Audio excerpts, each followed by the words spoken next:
It's my great pleasure to welcome Tom. He's just been telling us how busy he is installing solar panels in this lovely hot weather, and he's going to tell us all about what we need to think about if we want to do them for our own houses. So over to you, Tom. Hi, thank you. I'm briefly going to touch over some points that have been passed over to me and in a bit of an agenda just to try and simplify the process of investing in or looking at the potential of installing solar. I have got a few slides together. Hopefully it'll work. I'm not promising you it will, but hopefully it will. And then I'll just guide you through them, and then obviously I can answer any questions either as I go or at the end of it. So here goes.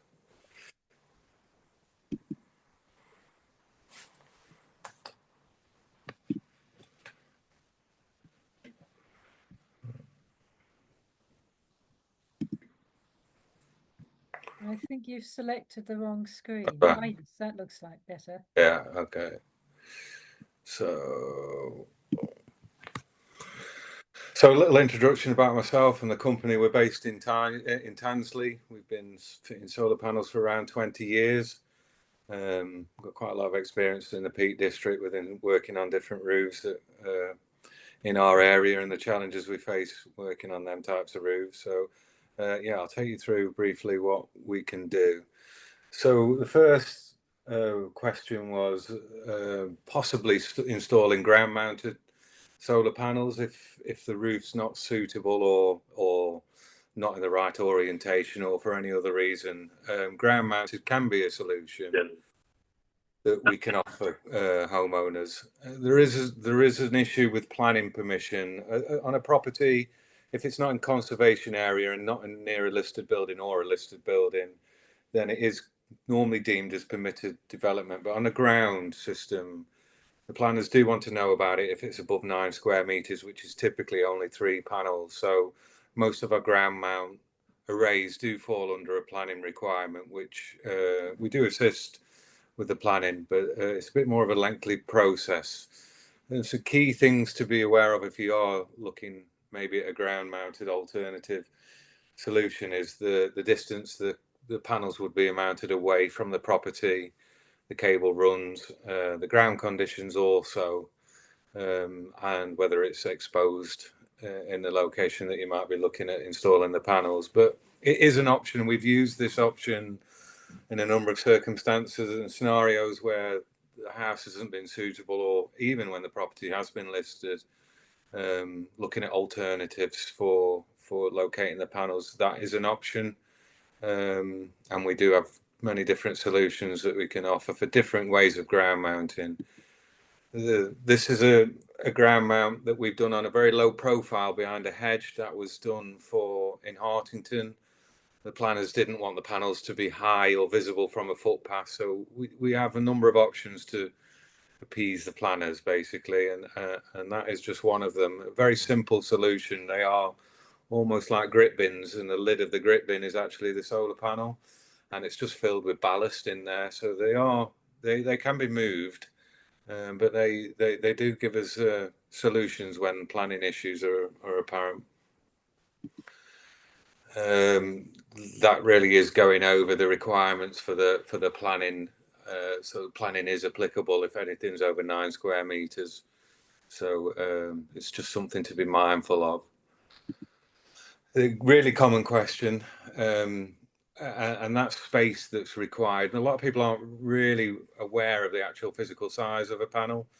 The panels now are much bigger than what they used to be, but they're a much higher output. So our job's getting harder squeezing these panels in on UK roofs. So we do need a reasonable amount of space. Typically, a southerly aspect is good, but we can install on a west or an easterly face roof.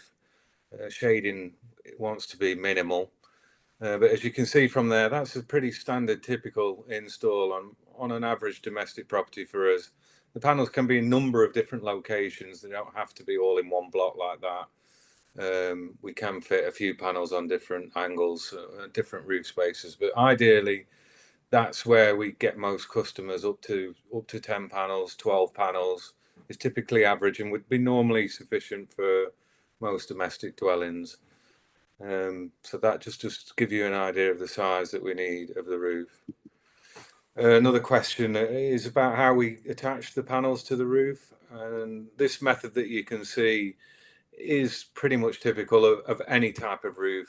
We install on slate, rosemary, a standard concrete tile, a Roman tile like shown there. We have different range of hooks to enable us to fix to them type of roof coverings, and they are warranted for 25 years, and we don't want to get issues with roofs because it's a costly expense for us to remedy any problems with the scaffolding costs. So in 20 years, touch wood, we've not had one leak. So that was a concern for a lot of homeowners.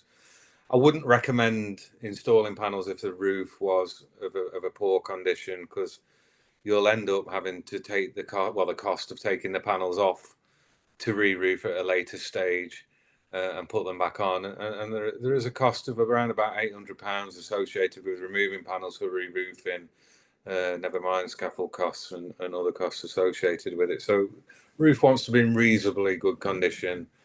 And as I say, it can be installed on any of the roof coverings. Also on flat roofs, we have systems for most flat roofs are any covering bitumen or any membrane that's on there. We use a different system to this. We don't penetrate the roof on a flat roof. Obviously, we are conscious of leaks. So we do have a solution for all fixing methods that we're going to require. This is quite a popular one at the moment. So in roof systems, what you can see on the picture is the trays physically being mounted on top of the lats prior to any tiling. The reason this is really popular at the moment is people are having new roofs, and when we've done a quote comparison with roofers putting slates on or tiles as a full re-roof solution, the cost is very similar to take out that square meterage with a panel as opposed to slate. We're almost on par. So it makes real sense to fill the area of a re-roof if it's in a good aspect with a new in-roof system and just pay for the cost of the slate going around the area. So you'll be making a saving on your roofing costs, but ultimately you'll have a solar system installed generating power as well. A lot of new builds are using this method now. They're being made to fit a minimum requirement of solar. So you'll start to see new builds actually having this system put in place to meet building regs. The types of panels. So there are a number of panels on the market. Older style panels, the polycrystalline panel, it looks a little bit blue. We don't tend to see it very often now. It was a common, cheaper cell. Nowadays, everything's a monocrystalline. That's the most efficient cell that's available. The reason I put this image up is because basically they're the two types of panels you'll see nowadays.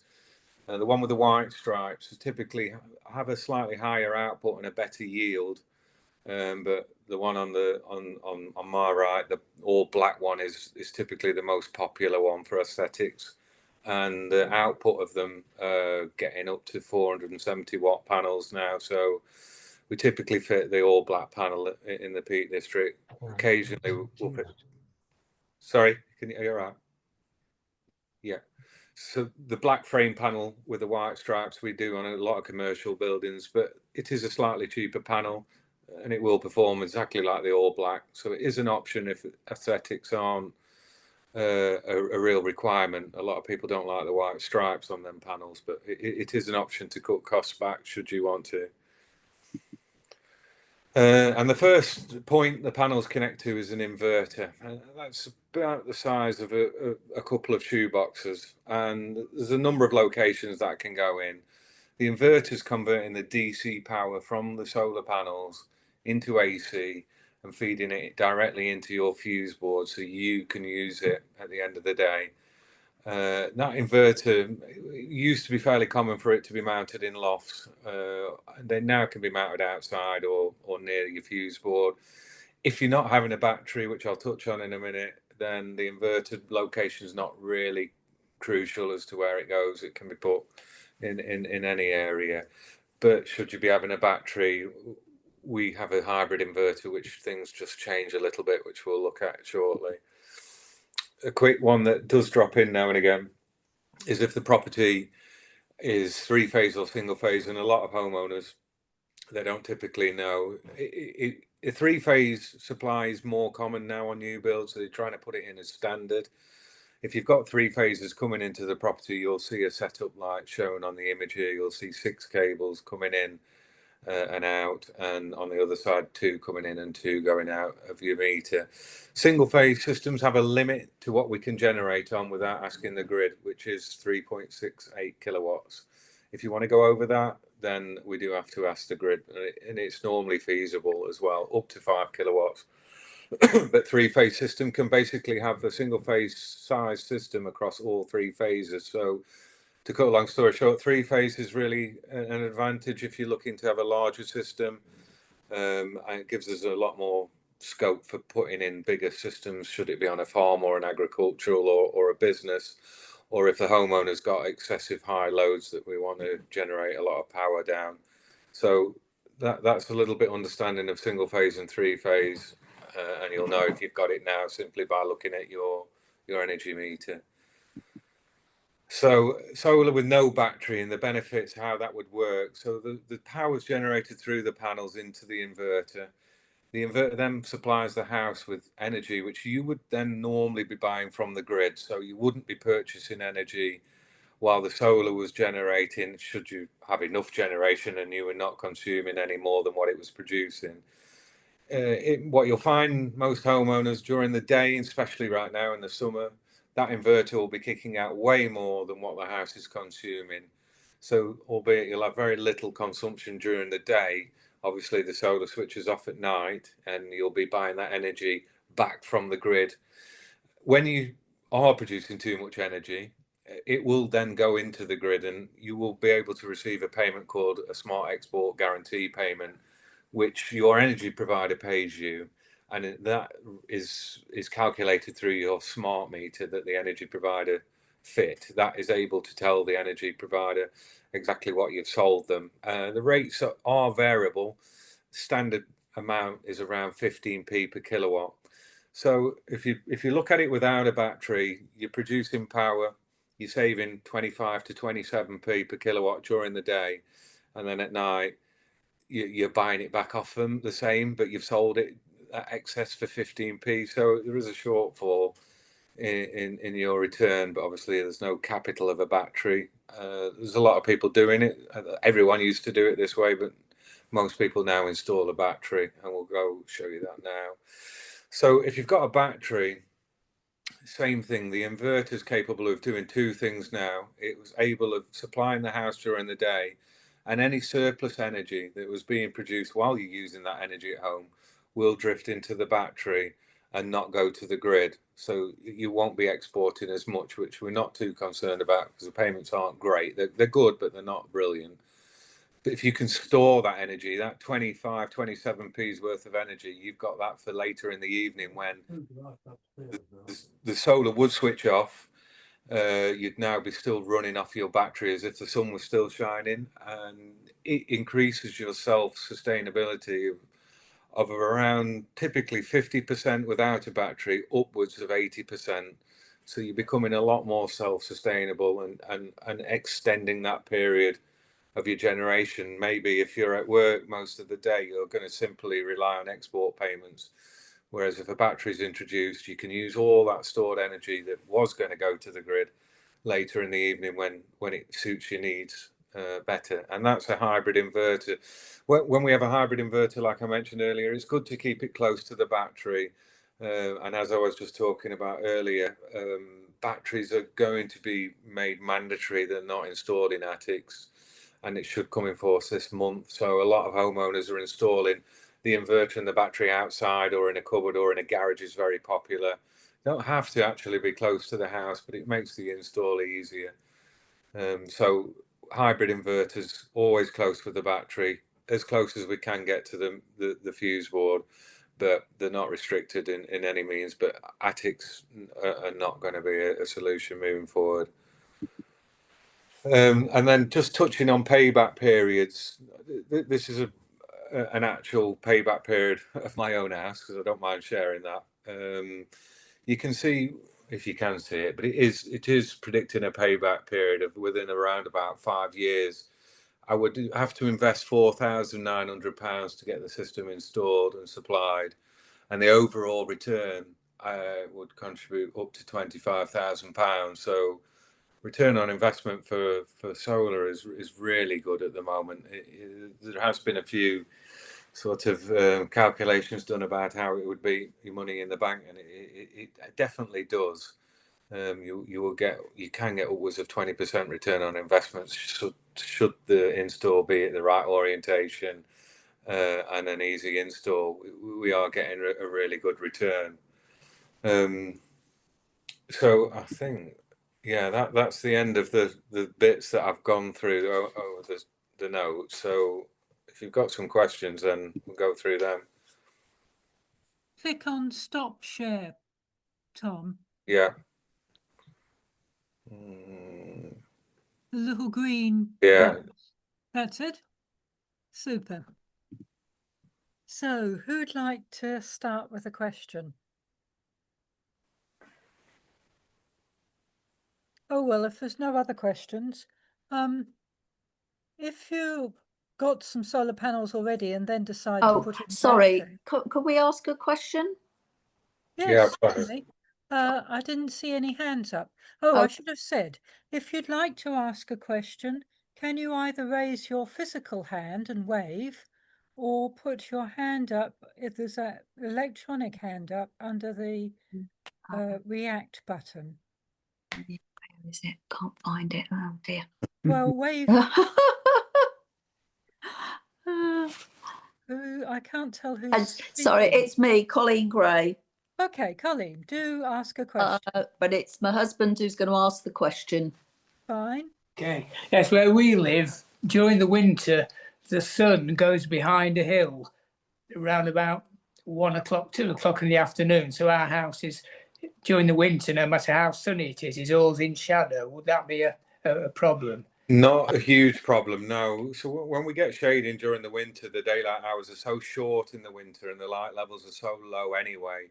So a typical domestic system in the summer, you could be doing up without any shading, we could be doing upwards of 20-30 kilowatts a day, and that same system with no shading in the middle of the winter will do about 2 kilowatts a day. So that period of the sun going down early, it will still generate from the diffused light. You will have a slightly reduced output, but it's not significant because the hours are so short, so it's not going to impact the overall investment hugely. Right. Okay, thanks. Thank you. That's okay. Right, Carl and then Sally. Tom, we installed our 12-panel 2.2 kilowatt peak system 15 years ago, 2010. Would it be worth us now replacing those 185 watt sharp panels with the panels that you've just talked about, 470 watt? Yeah, it wouldn't. So because you'll be on a feed-in tariff, you can't change the capacity of the system. You're restricted in the contract. That can't change. If you were to do it, and we've done it, you would do, but you'd have a lot less panels than what you have now. So you can get the same output from a smaller area. Benefit-wise, not, you're still going to be producing roughly the same power. If you start producing a lot more power, the feed-in tariff crew are going to come at you and say, well, what have you done? You could argue and say you've not increased the capacity, it's more efficient. It's no real benefit. You should still be hitting 20 years minimum on that. We're getting close though, when you get there. If the panel starting to look, the only reason I would do it is for aesthetics. I wouldn't do it for any other reason. Okay, thank you very much. Thank you. That's all right. Now, Sally. Yes, we're thinking about solar panels. We'd like to find out more and probably get them installed, but we live in a conservation area. We live in Sheffield, actually. Yep. And it's the front of our house that's south facing and really would be the only suitable roof. And we found it very difficult to find out about the legislation, as it were, the practice and planning around being in a conservation area, and looking into solar panels. Do you have any information, please? Yeah, so it is quite common. If it is in conservation area, the permitted development needs to be passed by the conservation officer. So you need to speak to the conservation officer. There's typically never a problem.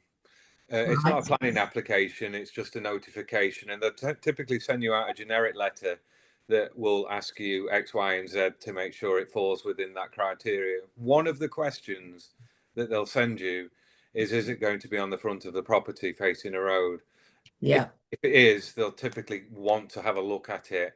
We have no end of installs in conservation where the panels have gone on the front of the property, but it's also a case of contacting the conservation if you don't do it, and do it after you're likely to get a knockback. But it's not it's still not a planning application, it's notification. You just speak to conservation officer. I'm not familiar with whoever looks at it in Sheffield, but we have got them in conservation in Sheffield. But the homeowner always approaches the council. Okay, thank you. Should be fine. Yeah, you'll be fine. Yeah, thank you. That's all right. Now, Peter, and there's also a question in the chat. So we'll take Peter and then. Thanks. Could you give me an idea of the size of a typical inverter and battery? You know, thinking about fitting it in a garage. Yeah, the battery The battery comes in a lot of different sizes. The 5 kilowatt battery is pretty much like a luggage that you take on the airline, basically, that fits under your seat. That's like a 5 kilowatt hour battery. Two of them's like 10 kilowatts, so you can scale it up with the space that you need. Typically sit on the floor, the batteries, and the inverter sits above it on the wall. And a hybrid inverter is about 450 mil wide by 450 mil in height as well. So not too much space really. It would easily go in a garage if you've got a wall available. And now there was a question in the chat. Quinn is saying, we're having 18 panels and 2 batteries installed in 5 weeks' time. What is the best energy company to supply the energy to? We're looking to pay back to pay for it in the shortest possible time. Yeah. So they're all pretty standard at 15p per kilowatt on export rates, but Octopus are definitely offering a wider range of tariffs available for homeowners with a battery. So Octopus, hands down, win from my point of view with the fact that you can get a good export rate, but they've got other good deals for people with solar and batteries as well.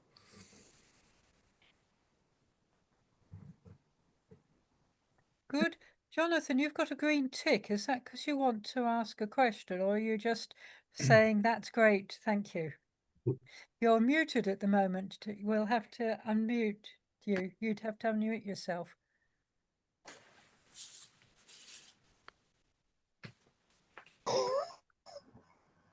Yeah, sorry, I think I've now got a fourth question. First, You've gone muted again, Jonathan. Don't know how that happened. Right, I'm now try again. unmuted. Let's see if I stay beginning. unmuted. Sorry.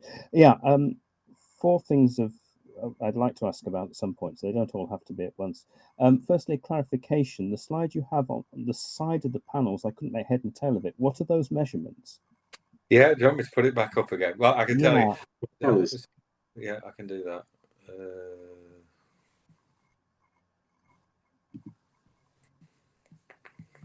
Bear with me.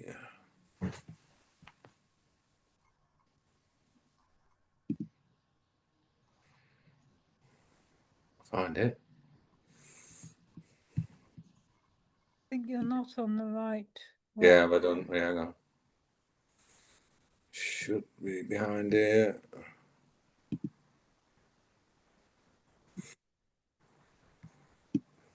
Oh, hang on.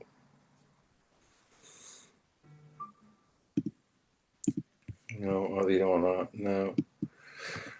Right, well, it's disappeared, but I can tell you what it is anyway. So one panel measure. If you stop sharing, Tom, so we can see people. Yeah. Sorry. Super. Yeah, so I can't find it, but yeah, your one panel measures 1.7 meters by 1.1 meters. So you can work out the sort of area that you would need or what you've got available. Thank you. That was. And are they standard size then? So Yeah, yeah, they a are. whole number of okay. Every panel pretty much available to us now is pretty much around that Excellent. measurement. Yeah. Great, thanks.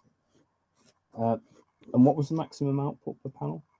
So the standard panel where we're getting 1.7 by 1.1, the highest output of that particular module is around about 465 watts. Yeah. Thanks.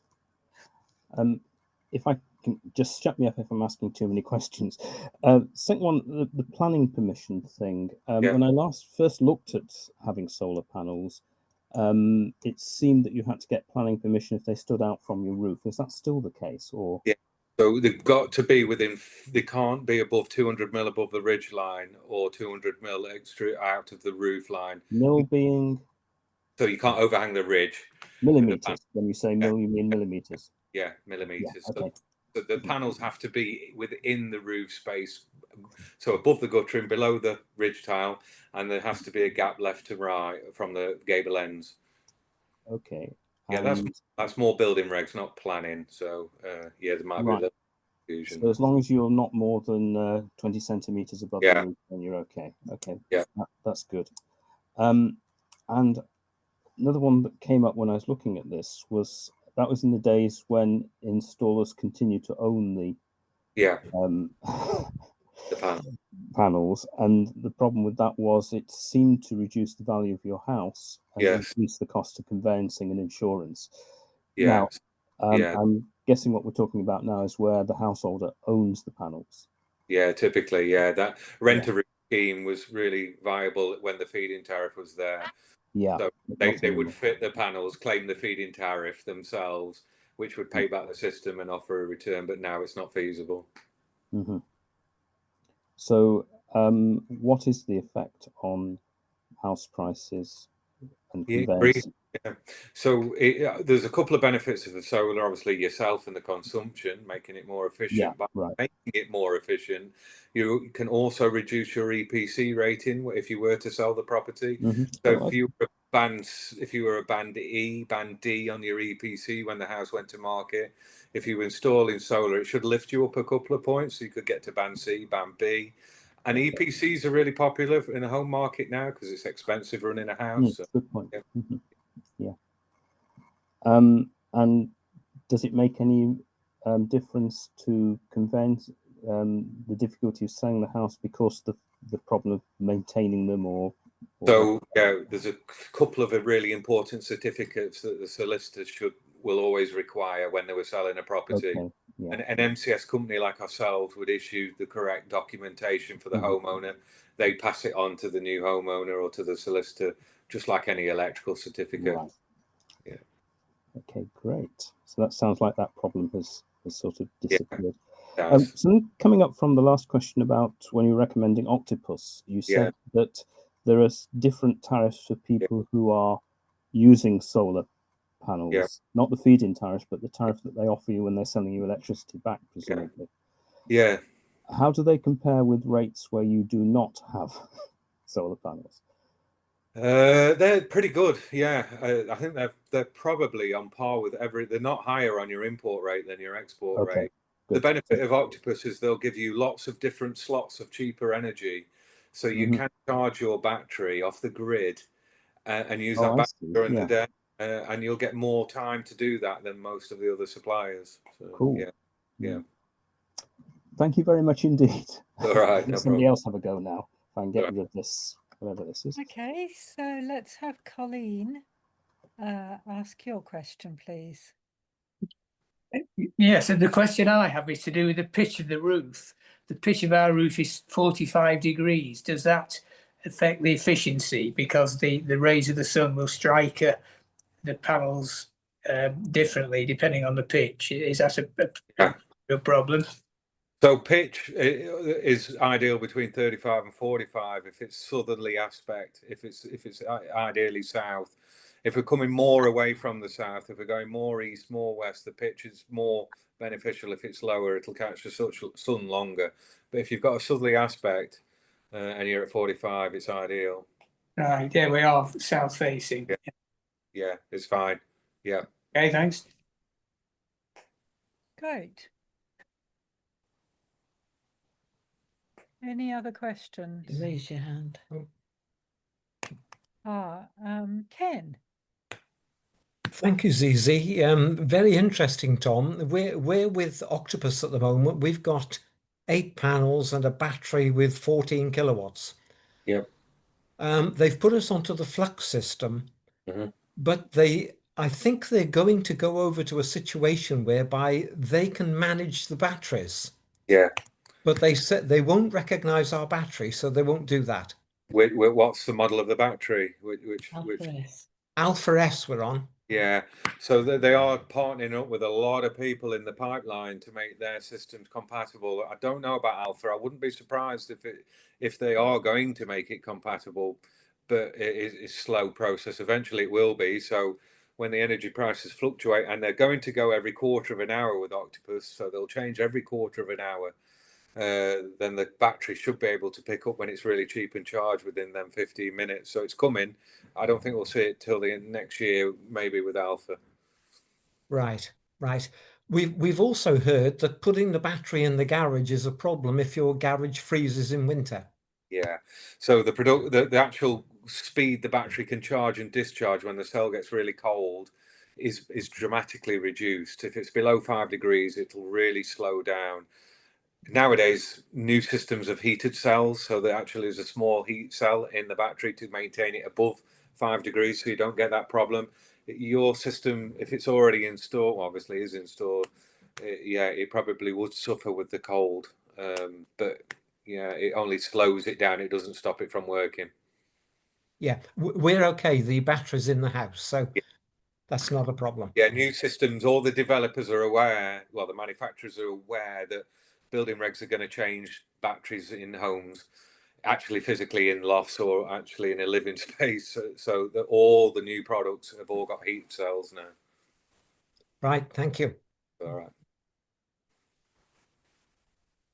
Okay, Carl, another question. Tom, I wonder if you've got any experience of fitting the SIG Energy cycle store system. Yeah, absolutely. Modular. Yeah, it's one of the most popular systems out there now. It's outselling Tesla for the first time.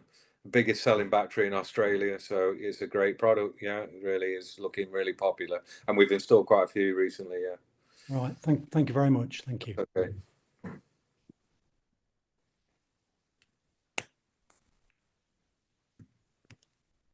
Any other questions? Could I ask a question again? Yes. It's Peter, if you can't see me. What's the typical lifespan of an inverter and a battery that's in constantly cycling up and diurnally? So, I mean, a lot of the inverters come with a 10-year warranty. Typically, all of them do that are in the market.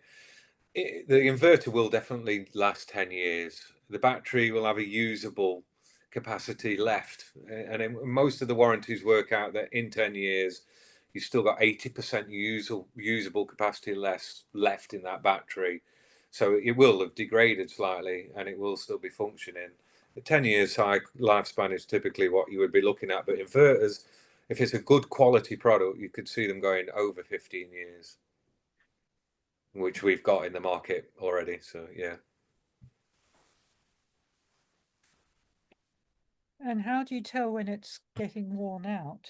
Yeah. Just fail.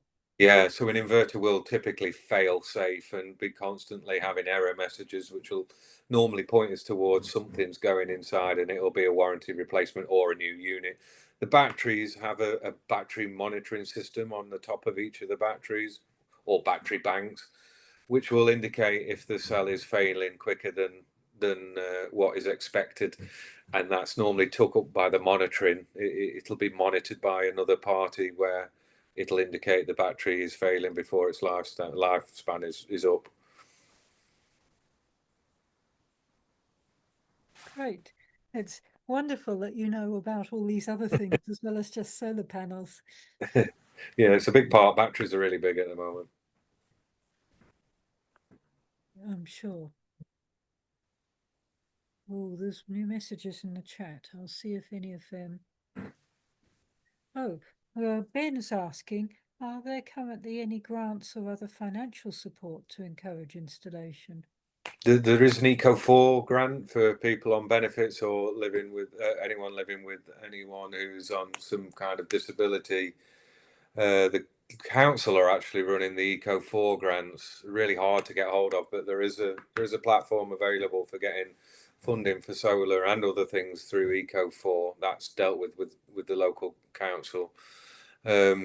No real grants. There were announcements that there were going to be some interest-free loans available later this year from the government, which we've not really heard any more about. So no, there's nothing other than Eco4 Cozy Homes, which is part of Eco4. But people who are outside of that sort of field of on benefits or living with anyone with disabilities, there isn't really much available. Stolar's standing up on its feet for the first time because the cost has come down significantly. The savings are so high, they're not propping it up anymore. So presumably, if you went to just a normal bank or something and borrowed the money. So a lot of the mortgage providers, we've had a few customers done this recently where they're coming up for remortgaging or getting a new mortgage. Halifax and I think quite a few others are offering interest-free loans to assist with home improvements, and solar panels are part of the reason that they're giving interest-free loans out on the back end of the mortgage. So yes, that's another provider. And then I've heard, what are they called? Where you have a credit union, I think, where you have a whole lot of little people all saving and then you borrow from each other. Yeah, they're apparently very good for. Yeah, I think there's a few community-run schemes going, which we're involved with, but only on the commercial projects, not domestically. But I have heard of them. I've no experience with working within them. Okay, well, let's move on. Andrea, what's your question? Yeah, hi there. My name is Rob. Andrea is here. She's just busy cooking at the moment. Yeah, quick question, Tom. Yeah, thanks very much for your talk. That's been really interesting because we're thinking about putting a solar system on our roof at the moment. One thing we'd heard about was something called an optimizer. My understanding is of an optimizer is it takes each individual panel can then be controlled separately rather than just as one block. Yep. Do you have any kind of knowledge whether that's a good idea or whether that's absolutely. So optimizers are really popular if you've got any kind of shading or if you've got lots of orientations that the solar's going on or any kind of shading, I'd recommend optimizing the panels to increase the production. If the panels are all going in one location and there's no shading, then there's no significant value other than the monitoring ability to look at each panel on your monitoring. It won't give you a better production. It's just you get better monitoring. So optimizers do have their benefits in shading situations. Yeah. Can I just follow up? Are you saying then if there's no shading issues, it's not worth adding the additional cost? The only benefit you would get if there's no shading is you would get a better monitoring platform where you can look on your phone at individually every panel, which would become a little bit boring after a bit because they'd all be saying the same anyway. So no, it's not necessary if you've not got shading, but it is a solution for people who do have it. Thank you. Okay.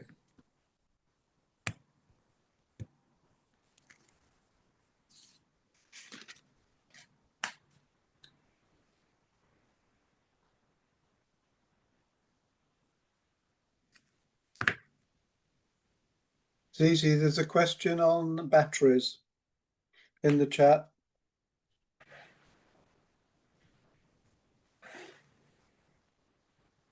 Could you read it out, Simon, please? Yes. How much do the batteries cost relative to the panels, and how much do they affect the return on investment timings? Yeah, it's a good question. So a battery, depending which manufacturer, can be starting around £600 per kilowatt as a starting price for introducing a battery. Most of our 5 kilowatt systems as a standalone battery with an inverter around about 3,500. And what does it do to your overall return? I think an ideal sort of return on investment with an average user intermittently being able to use the power during the day and during the night, you're going to break even around about 8 years by introducing a battery. But the overall return on the investment will be higher because of the savings you're making. The capital outlay of the battery is significant. It's pretty much the same cost as the install of the solar. So a solar 12-panel solar system, no battery, we could be looking around £4.5 grand. 12-panel system with a sort of 8 kilowatt battery, we're getting close to 7,800. So it's a big difference in cost, but greater savings in the long term, and more from a usability. If you are out during the day, it's a kind of no-brainer to add a battery. But if you're at home a lot and you're able to use that energy when you're generating, it can be debatable whether it's worth investing in a battery.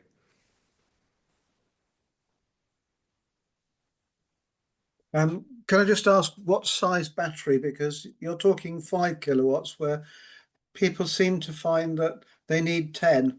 Yeah, most of the smaller batteries, the 5 kilowatt batteries, you can modulate, so you keep adding and adding and adding. So you can test to see how beneficial a battery is by starting off small and adding to it later. So yeah, we get a lot of 10 kilowatt batteries going out there, but they're typically for people that we know are out during the day all the time.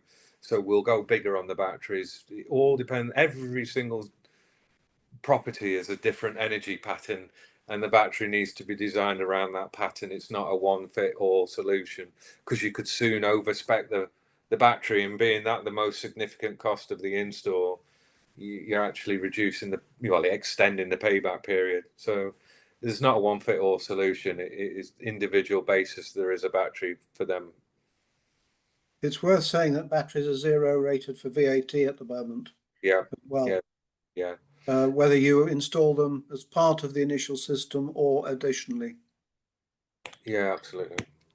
And there's also another question in the chat about owning an electric car with batteries. I mean, my understanding is you can't really charge your EV off the batteries because it takes everything that's in the battery. You charge them during the day when your panels are producing. Or at night on an economy tariff. That's what most people do. Yeah. The question might be regarding using the car battery as a battery for the house, which is a viable way of doing it, but there's very little manufacturers doing cars that are able to do that. So it's not popular at the moment. Well, it's not gathering any pace right now, but it may do in the future.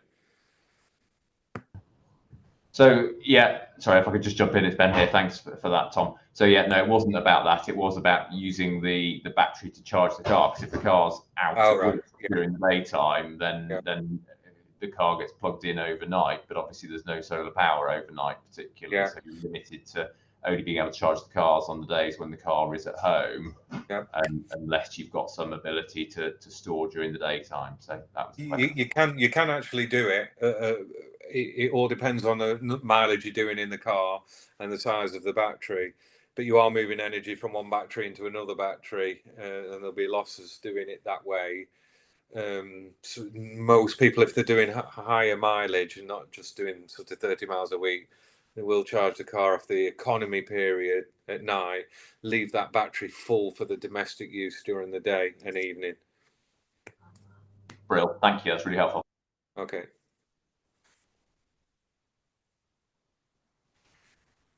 The other thing perhaps to mention is that, of course, if you have an air source heat pump or you have a heat pump, your battery is storing it for the heat pump to work at night. Yeah, it's possible. And there are tariffs where you pay different amounts at different times of day. So there are some people who are just simply, without even having solar panels, getting a battery, buying the electricity when it's cheap and selling it back to the grid when it's a higher rate. Yeah, that's grid share. Yeah, it's gathering pace. But yeah. So that would imply that it doesn't matter if you've got an oversized battery, because you just use it as a big storage heater is in essence what you're doing. Yeah, that's exactly right. Yeah, it does work. You can get a return on it by just charging from the economy periods. And as I say, Octopus are about to change to quarterly hour tariff rates, which will give a much wider spread of being able to charge big batteries. Tom, can I just ask you another thing about batteries and rates? My understanding is that because when the sun's shining, the country has got much more power than it can use and has got nowhere to put that power, they are thinking that they will reduce the amount feed-in tariff. So you won't get 15p, you'll perhaps get 3p when it's in the middle of the day, and then you'll get a decent rate if you were to export during peak periods in morning and evening. Is that coming or not? Yeah, it's coming. It's all over Europe and in America. They are actually getting to a point in America now where the homeowner would get charged for putting energy into the grid, not get paid for it, would physically have to charge. We'll get charged for putting energy into the grid. So, yeah, it's coming. I think the more and more, especially this year with the solar game we've had, it has been a problem. There is too much renewable energy in the grid, and it is becoming a problem. So, heating up your hot water batteries, I think, especially the hot water side, which has faded a little bit, will come back again. I mean, that's another place you can store your excess solar by diverting it into your hot water tank. It's the biggest, cheapest battery you could buy. Yeah. Any other questions about the solar panels? We've rather slid into batteries.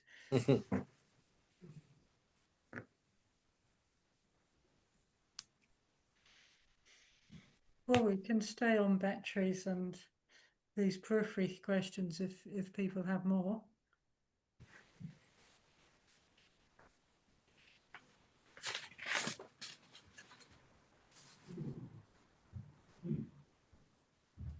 Or perhaps we're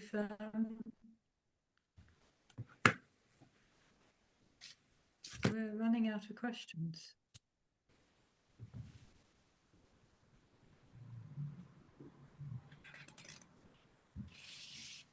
Well, it's great. It's fantastic that you've answered all our questions so efficiently. Good. It's been a really interesting evening, and thank you for that little introduction with your slides at the beginning. It sort of set the scene a bit and, you know, raised things like ground mounted panels I hadn't even thought of. So yeah, it's okay. You know, the questions we get all the time in the office, so yeah, we can get through them. It's quite good. So I'll thank you, and I'll close the meeting. Yes, unless anybody's got a very last question. No. Okay. Well, thank you very much. Thank you, Tom. Thank you. Thank you very much. Thank you. See you later. Bye-bye. Thank you.